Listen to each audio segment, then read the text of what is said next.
menurut cerita dari orang-orang tua dan narasi yang ada di semua media yang ada sekarang itu, bahwa Buton tidak pernah dijajah. Bukan Abang. Kenapa akhirnya Abang meyakini bahwa Buton itu dijajah oleh Belanda? Jadi begini ya,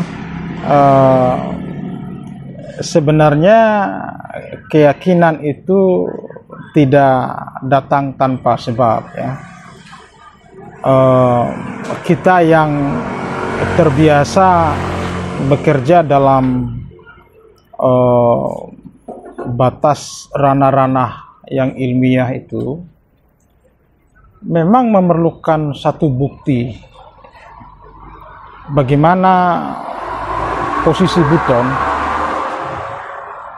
sampai kemudian kita menarik satu simpulan bahwa ternyata dijajah. Alasan-alasan keterjajahan itu tentu bisa kita nanti kemukakan sebentar. Tetapi yang bersimpulan dijajah itu sebenarnya tidak hanya saya sendiri. Kalau kita membaca tulisannya Dr. Abdurrahman Hamid misalnya di sebuah artikel ya, di sebuah media online Padewakang, beliau itu dosen sejarah, menulis mengenai Indonesia Kabuton ini gitu. Karena keindonesiaan itu ditentukan oleh Indonesia ini kan adalah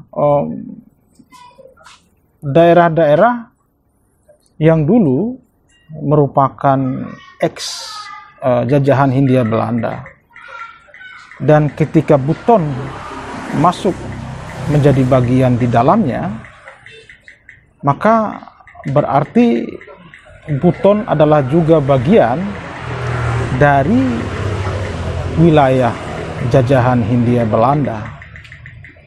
Tapi itu bisa nanti kita lebih detail, karena ini baru pembukaan ya, semacam intro.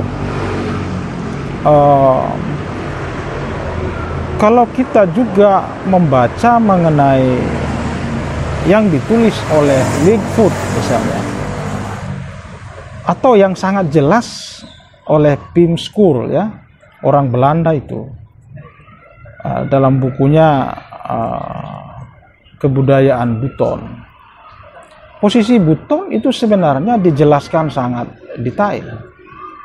Bagaimana Buton dengan Ternate, bagaimana Buton dengan Goa, dan bagaimana dengan Belanda.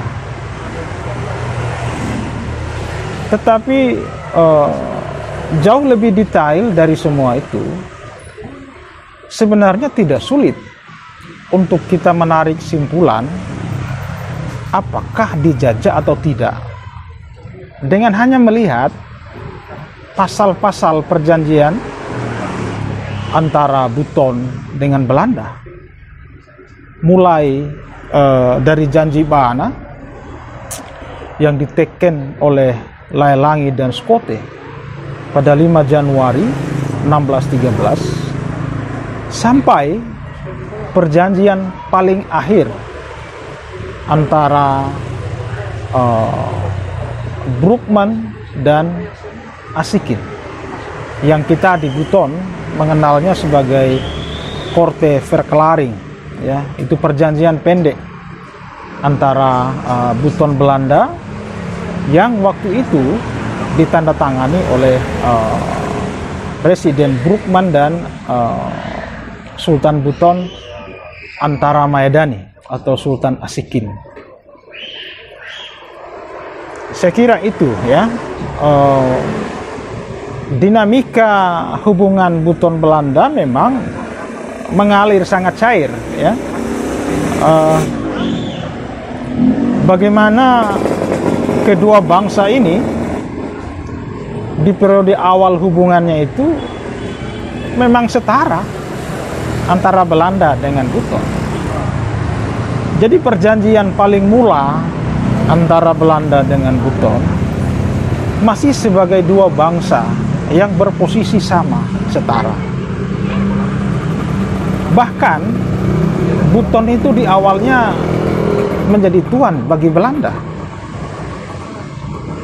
Jadi ketika Belanda memulai inisiasi membangun kongsi perhubungan dengan Buton, itu yang menjadi tuan adalah Buton. Kita bisa membaca misalnya syair, ya, Kanturuna Mohelana. Itu di dalamnya digambarkan bagaimana Belanda ini memohon-mohon kepada Buton agar Buton itu sudi hatinya mau menerimanya berteman. Bagaimana Belanda di periode paling awal mendekati Buton itu dengan merajuk, dengan memohon-mohon, kalau bahasa Kanturuna Mohelana. Jadi ketika itu memang Buton menjadi tuan bagi Belanda sebelum kemudian berbalik anginnya, begitu, arus berbalik ke sebaliknya, Belanda yang menjadi tuan dan Buton berbalik menjadi hamba, atau diperhalus lagi supaya tidak kelihatan vulgar kasarnya, begitu, Belanda menempatkan diri mereka sebagai ayah dan Buton sebagai anak mereka. Itu sebenarnya adalah perandaian yang menghaluskan dari bagaimana posisi Buton tidak lagi di atas, tetapi sudah berada di bawah Belanda. Nanti periodenya kita bisa jelaskan. Tadi kan disampaikan bahwa Belanda akhirnya jadi ayah dan Buton jadi anak. Kira-kira pada saat itu Buton menyadari tidak bahwa telah terjadi, kalau kita mau bilang ini, penyimpangan? Tentu saja menyadari. Itulah lahir Labuke yang melawan kepada Belanda. Itulah lahir Sultan Himayatuddin Muhammad Saidi Oputayiko'o. Beliau-beliau ini bangkit melawan Belanda karena munculnya kesadaran bahwa telah dijajah. Labuke menginisiasi penyelesaian benteng keraton Kesultanan Buton itu karena beliau melihat gelagat Belanda yang punya niat tidak bagus melenceng dari awal yang disepakati. Maka dia kemudian memerintahkan untuk menyelesaikan pembangunan benteng keraton yang kita lihat sekarang ini. Dan yang memberi donasi paling banyak untuk upaya penyelesaian itu adalah Odewau. Jadi memang kesadaran bahwa dalam tanda petik, kalau teman-teman yang lain tidak begitu nyaman menyebut dijajah, ya, kesadaran bahwa Belanda sudah tidak lagi sebagaimana niat awalnya untuk membangun persekutuan yang oleh Skoll dia sebut sebagai persekutuan abadi, itu ya, itu ternyata tidak berjalan sebagaimana yang sudah diputuskan kedua belah pihak. Kita buka pasal-pasal perjanjian awal antara Buton dengan Belanda. Kita mulai dari yang kita kenal sebagai Janji Bahana. Tanggal 5 Januari 1613, Apollonius Kote datang di Buton dan kemudian diterima oleh Lelangi. Terbangunlah yang namanya koalisi. Terjalinlah yang namanya persekutuan, yang oleh peneliti Belanda disebut sebagai itu persekutuan abadi. Apa yang disebut sebagai persekutuan abadi pada realitasnya ternyata tidak abadi, karena berselang hanya 7 bulan setelah diteken persekutuan abadi itu, sudah terjadi penyelewengan dari yang sudah disepakati. Misalnya, Apollonius Cotte itu mewakili Gubernur Jenderal VOC Pieter Both datang di Buton untuk meneken kontrak perjanjian kerjasama persekutuan abadi. 7 bulan setelah itu, Pieter Both sendiri yang datang dari Batavia ke Buton untuk mengukuhkan perjanjian yang sudah dilakukan oleh Apollonius Cotte dengan Lelangi. Tetapi Both ternyata tidak hanya mengukuhkan apa yang sudah disepakati kedua orang tadi itu. Dia sendiri datang membawa 2 pasal tambahan yang itu sangat memberatkan Buton. Apa 2 pasal tambahan itu? Ini gelagatnya sudah mulai tidak benar. Misalnya, Sara Kesultanan Buton itu sudah menetapkan bahwa jabatan sultan itu tidak turun-temurun, bahwa sultan itu sultan yang menjabat, setelah dia tidak menjabat lagi, tidak bisa diwariskan ke anaknya. Pieter Both datang merusak semua itu dengan memaksakan satu pasal masuk dalam perjanjian pengukuhan Both dengan Lelangi. Salah satu pasal tambahannya itu adalah agar kalau Lelangi turun dari jabatannya sebagai sultan, maka yang meneruskan menjabat itu adalah Kamarudin, anaknya Lelangi.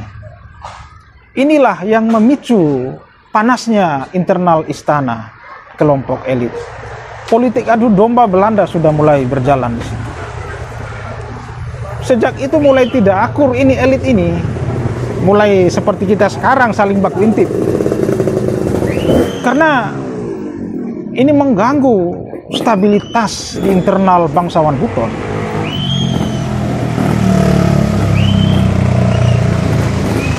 Lelangi tidak punya pilihan lain. Dan akhirnya menerima 2 pasal tambahan yang memberatkan itu. Yang terjadi kemudian adalah kisruh di internal elit bangsawan Buton. Kelompok Kumbewaha keberatan, kelompok Tapi-Tapi keberatan. Maka mulai perang dingin ini. Ini Lelangi bagaimana? Bukannya sudah kesepakatan Kamborumboru bahwa sultan itu dijabat tidak diwariskan? Setelah Lelangi menjabat sultan, harusnya yang menjadi hak paling ideal itu adalah Kumbewaha atau Tapi-Tapi, tidak lagi tetap di Tanah Landu. Tapi si Both ini datang dan memulai yang namanya adu domba dengan memasukkan satu pasal tambahan yang kemudian mengacaukan konstitusi di internal Sara di Buton, memaksakan Kamarudin, anaknya Lelangi, menjadi suksesornya Lelangi. Dan itu dilaksanakan. Ketika ketegangan terjadi, Lelangi kan gelarnya Utama Polina Paura, sultan yang meninggalkan kekuasaannya. Kenapa beliau meninggalkan kekuasaannya? Karena begitu kuatnya dinamika di internal elit Buton waktu itu. Gara-gara si Both tadi ini, gara-gara si Belanda ini. Dan Di saat inilah proses memulai penjajahan itu sebenarnya. Kamarudin, ya, anaknya Lelangi, setelah Lelangi meninggalkan tahta, dia yang didorong naik. Sekalipun mendapatkan penolakan dari dua kelompok bangsawan yang lain, Kumbewaha dan Tapi-Tapi. Dan dia karena mendapat penolakan, sekalipun bisa naik, tetapi tidak lama. Sumber-sumber di Buton, misalnya kalau kita mengacu ke Mujur Mu'if, beliau menulis masa memerintahnya 2 tahun. Tapi kalau yang ditulis oleh Zahari, itu hanya 1 tahun. Dia diturunkan. Jadi tidak turun, dia dipaksa turun. Kekacauan dimulai di situ. Dan tanpa kita sadari, sebenarnya disitulah pelan-pelan kita mulai dijajah. Ini menurut saya. Tetapi yang mengejutkan saya, bukan persoalan dijajah itu. Persoalan bahwa kita sebagai orang Buton tidak merasa sebagai pernah dijajah. Nah, ini saya sangat terkejut sekali. Padahal bukti-bukti keterjajahan itu sangat gamblang. Termasuk saya sebenarnya tidak percaya kalau dijajah. Anda tidak percaya pernah dijajah, ya. Tetapi saya yakin kalau sudah membuka pasal-pasal dari seluruh perjanjian antara Buton dengan Belanda, itu akan mulai berubah berpikirnya. Bang, ketika terjadi kisruh, ada tindakan yang dilakukan oleh Kesultanan pada saat itu untuk berusaha meminimalisir? Kisruh memang terjadi sangat kuat. Dinamika di internal elit di Buton itu sangat keras terjadi. Pasca anaknya Lelangi, ya, yang tadi diturunkan, ya, naik lagi sultan yang lain, ya. Tetapi jauh sebelum itu, kita kembali lagi mundur ke belakang, di masa ketika Murtabad 7 diundangkan, ketika Lelangi menerbitkan Undang-Undang Kesultanan Buton yang kita mengenalnya sekarang sebagai Murtabad 7. Menurut saya Murtabad 7 itu adalah berisi sesuatu yang sangat politis. Karena pasal-pasal sebagian besar di dalamnya justru mengatur pengelolaan kekuasaan. Misalnya, kelompok kaummu itu dibagi dalam 3 yang kita kenal kemudian sebagai Gemburumburu Talupalena. Jabatan Sultan, jabatan Sapati, jabatan Kenipulu, jabatan eksekutif itu hanya menjadi hak bagi kelompok ini. Tidak boleh diduduki oleh kelompok di luar 3 Gemburumburu itu. Jadi Murtabad 7 menurut saya adalah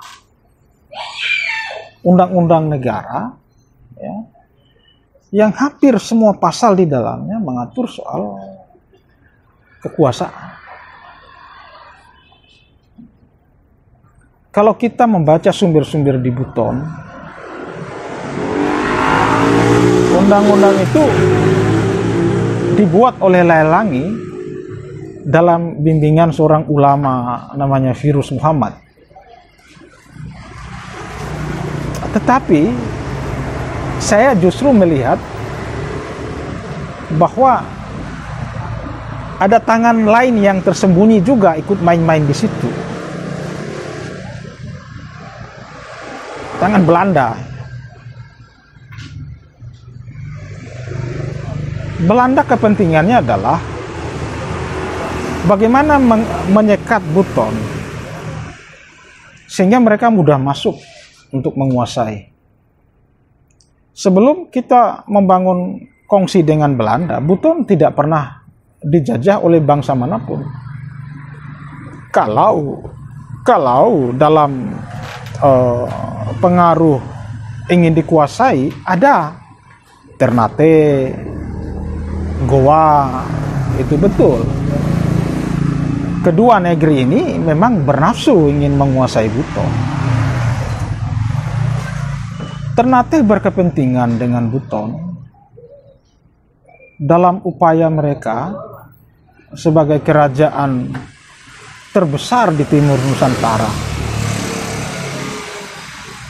Ini juga mungkin penting untuk kita sampaikan, karena berbedanya narasi Buton yang sumber-sumbernya kita baca di Buton dan narasi Buton yang sumber-sumbernya kita baca dari luar Buton. Misalnya soal relasi Ternate dengan Buton. Kalau kita buka manuskrip Ternate, Buton itu dianggap oleh mereka sebagai daerah vasal Ternate. Daerah bawahan, daerah taklukan, begitulah bahasa ini. Buton itu masuk dalam 72 pulau yang dikuasai oleh Ternate di masa Sultan Babullah. Sesuatu yang kalau kita membaca manuskrip Buton itu disebut tidak benar. Sumber-sumber di Ternate, kalau kita baca bukunya Adnan Amal, Negeri Rempah-Rempah, itu dia menjelaskan sangat detail bagaimana ekspedisi militer ke Buton setelah Kesultanan Ternate menaklukkan seluruh wilayah Sulawesi, seluruh wilayah pantai timur Sulawesi, dan hanya di Buton yang agak berat untuk ditaklukkan, sehingga dikirim seorang gubernur, atau istilah lokal Ternate disebut Salahakan Sula, gubernur Sula, namanya Kapitan Kapalaya. Kapitan Kapalaya inilah yang kalau kita cermati ciri fisik dan bentuk badannya, itu kira-kira saya menduga dialah yang kita menyebutnya Lak Bolontiu itu. Karena dalam manuskrip Ternate, dia disebut berbadan hitam, tinggi besar. Dan dialah yang menaklukkan Buton. Setelah menaklukkan Pancana, ya, dia menemui perlawanan yang sengit di Buton. Tetapi dia kemudian bisa taklukan. Jadi kira-kira kalau kita lihat tahun-tahun ekspedisi militer Ternate ke Buton, itu sangat dekat dengan tahun-tahun kalau di Buton dikisahkan mengenai bajak laut Lak Bolontiu itu. Jadi saya kira-kira menarik benang merah, jangan-jangan Kapalaya ini adalah Lak Bolontiu itu, menurut kita orang Buton. Bahkan ini jauh lebih ekstrim lagi, ya. Saya selalu senang membaca Buton tidak dari dalam Buton, sekalipun juga saya harus mengkonfirmasi dengan sumber-sumber di dalam. Ternate menganggap bahwa Buton ini diislamkan oleh Ternate.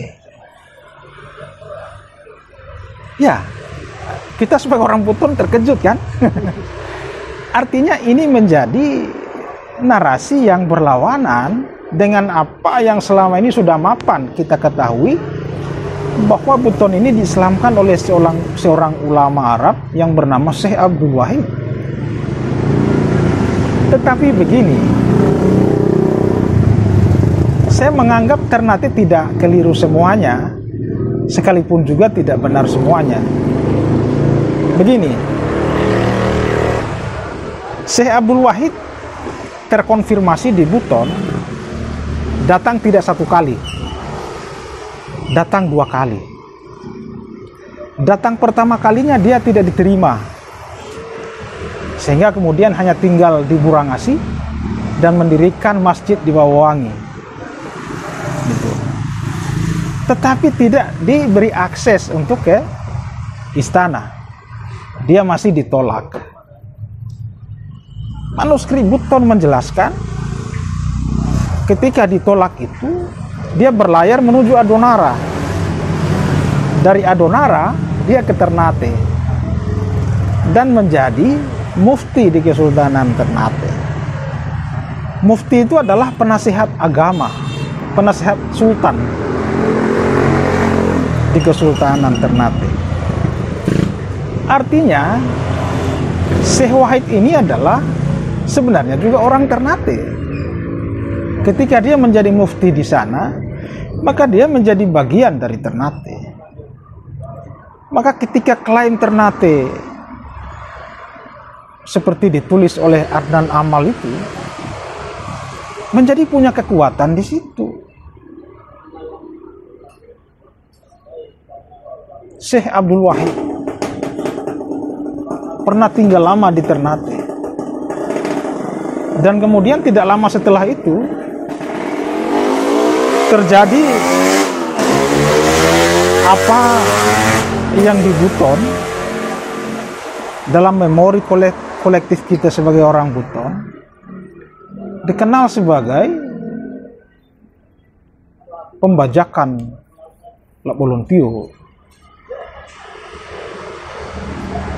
Jangan-jangan Lak Bolontio, kalau kita perandaikan dia sebagai kapalaya, bekerja atas perintah Mbak Abullah. Mbak Abullah mengeluarkan perintah atas saran dari muftinya. Muftinya siapa? Syekh Abdul Wahid. Ketika Syekh Abdul Wahid kan kemudian datang di Buton, mengislamkan Buton. Dia datang mengislamkan Buton itu sebenarnya tidak dari Arab lagi. Ya. Makanya ada teman saya, dia ujian doktoral begitu ya, ujian terbuka doktor di UI. Disertasinya adalah mengenai Buton. Dan beliau menulis mengenai keislaman Buton. Ada satu pengujinya yang membantah yang ditulisnya itu. Pengujinya itu mengatakan, tidak, Buton tidak diislamkan oleh siapa-siapa. Buton diislamkan oleh Ternate. Narasi-narasi seperti ini memang akan mengejutkan kita. Kenapa? Karena berbeda dari yang sudah ada di kepala kita sejak lama. Inilah pentingnya kenapa kita juga harus membaca manuskrip dan sumber-sumber dari luar. Kita cross check, ketemukan dengan yang di dalam. Kalau kita hanya fokus membaca dari satu sumber dan kemudian memakai satu-satunya sumber itu untuk berbicara mengenai Buton yang di masa itu punya relasi dengan banyak bangsa lain, itu akan membawa kita pada subjektivitas. Kita tidak akan menemukan objektivitas, termasuk dalam soal tadi itu, dijajah ataukah tidak dijajah. Dijajah atau tidak dijajah, ini memang dua pandangan yang ada di Buton. Ada teman-teman orang Buton yang punya pendapat Buton tidak dijajah. Ada kelompok yang lain yang mengatakan sebaliknya, Buton dijajah. Dan kebetulan saya ada pada kelompok yang berpandangan dijajah itu.